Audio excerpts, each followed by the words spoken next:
Nvidia has betrayed us all, and here's all about it. So they have announced their 4090 and 4080 cards, which are also already available for purchase at some online retailers. Now, since we are slowly moving out of the supply shortage of components and the effects of COVID, as well as crypto, one would assume that the new cards would be cheaper than the 30 series.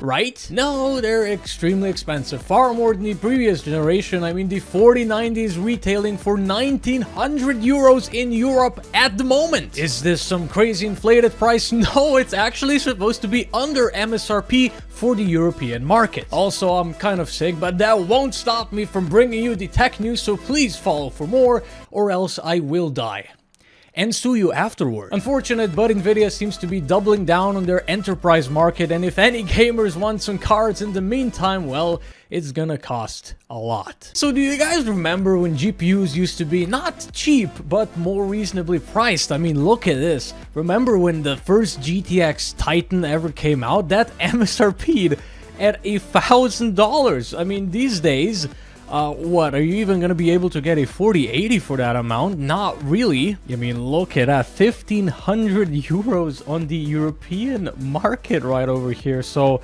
absolutely crazy. I mean, everybody thought that the cards were gonna go down in price, and you know, crypto has crashed, and you know, supply shortage, that is kind of in the past at this point. But no, Nvidia seems to just be saying, look guys, we think we can get away with anything at this point, and we don't care because everyone's still gonna buy our products. Because what you're gonna do, buy an AMD GPU? Not a bad idea, actually. So yeah, the price is absolutely crazy. I mean, a mid-range card like a 4070, like how much is that gonna cost? Not to mention that this thing should already be the 4070. It literally has a different chip. So these are some depressing news coming from Nvidia. You know, they're really just saying that we don't really care about the gamers. We are focusing on our enterprise play. We're focusing on making these super chips for AI workloads and stuff like that, because that's where they make most of their money. Not to mention that during the supply shortage, they had no problem selling their GPUs to the crypto miners instead of, you know, gamers and people who actually want to have GPUs in order to do like work, not, you know, just mine crypto. Also, if anybody has already seen some leaks for the 4090, these cards are absolutely insane. Obviously, they are going to consume a ton of power, which makes them actually a lot more expensive these days, as power is getting more and more expensive. But the really funny thing is that these things are just absolutely gigantic. I mean, just dissipating 450 plus watts. This is just the default. This is not the boost wattage.